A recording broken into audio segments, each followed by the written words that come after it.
It's so easy to take for granted what is a modern miracle.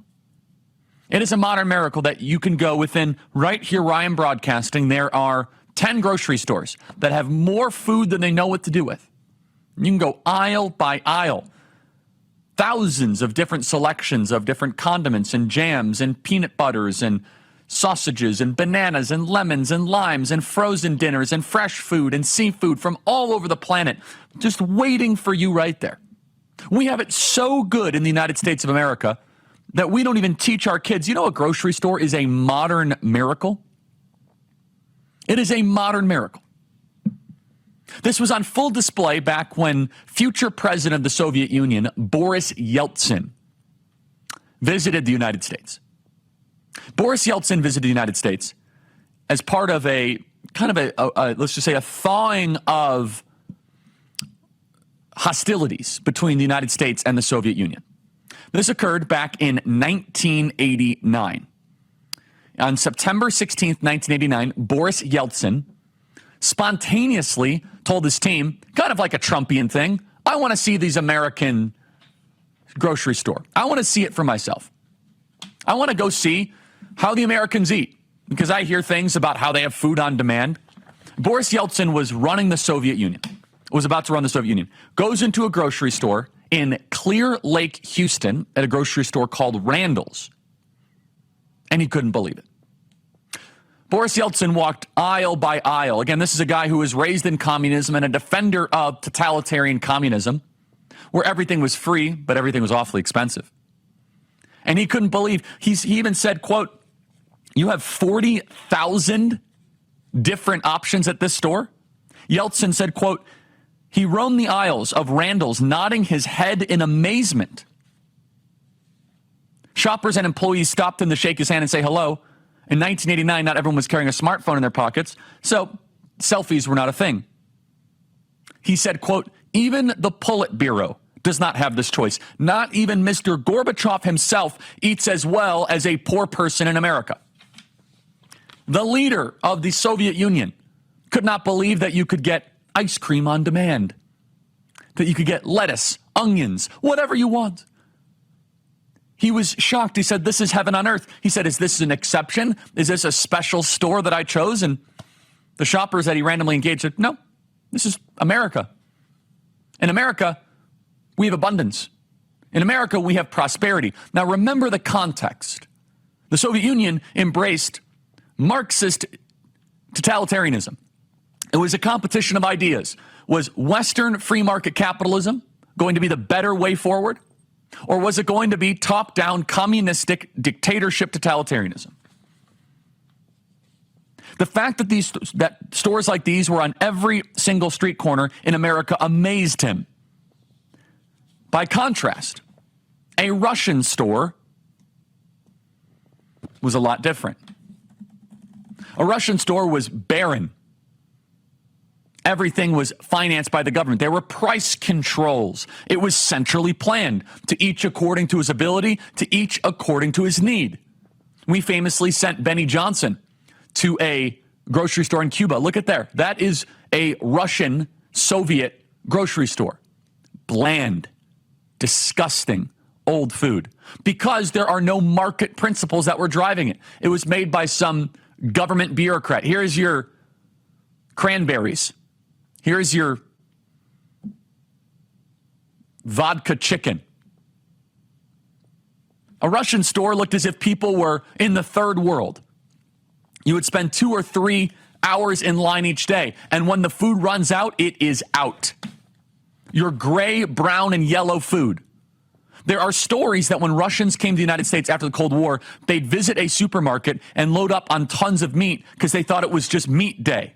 In the USSR, meat day would usually only be available 1 day a week, and then it would run out, and that is it. There are stories of people buying up all of one product just so that they could watch in astonishment as workers came out and restocked the shelves.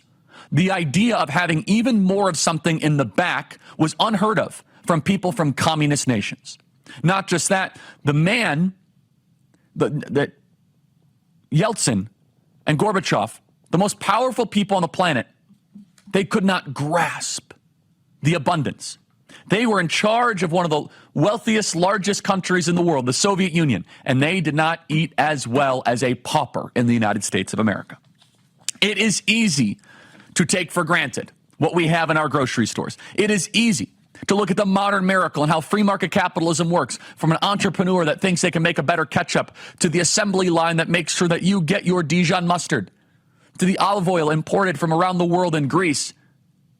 The incredible product of entrepreneurialism. You can get tuna from Japan, olive oil from Italy. You can get feta cheese from Greece. All the while you can get back to your home and complain that you are an oppressed person in this country.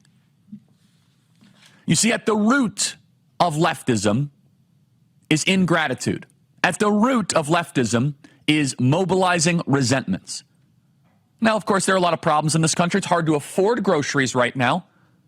People are voting more with their stomachs than even with their hearts or their heads. Totally understandable. And Kamala Harris, she wants to take us to the Soviet grocery stores. Continue to play cut 119. Kamala Harris is hearing the concerns of the American people. Her pollsters say, you got to do something about this grocery problem, this price problem. So Kamala Harris is going full Soviet. Kamala Harris rejecting the lesson from Boris Yeltsin when he was marveling about the abundance in our grocery stores. She wants to implement totalitarian, communist price controls. From the Washington Post, quote, Vice President Kamala Harris will unveil a proposed ban on price gouging. Now, Kamala's narrative is that inflation isn't real. Grocery stores are just too greedy, charging extra money for no reason. This is ridiculous. If any of you know how grocery store margins work, they are the thinnest margins of any store, any let's just say, market out there. The Democrats are trying to say, well, corporations are greedy and they're just price gouging. We know why prices are going up. When you have more dollars in the system than goods and services, prices go up. Inflation is the most proven way to crush an economy in a country. Government overspending is the reason why you get inflation. And Kamala Harris was the tie-breaking vote on trillions of dollars of unnecessary government overspending that flooded the zone with dollar bills and has raised your grocery prices. So now she's saying we are going to do price controls. This is terrifying. If she were to win, she would then be at war against one of the most firmly settled rules of economics.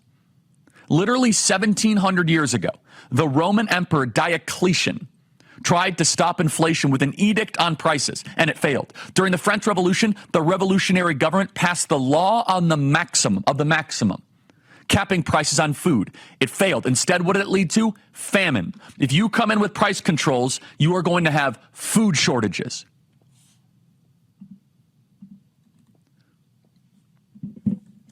Kamala Harris has been saying time and time again, it's time for us to do more from the federal government.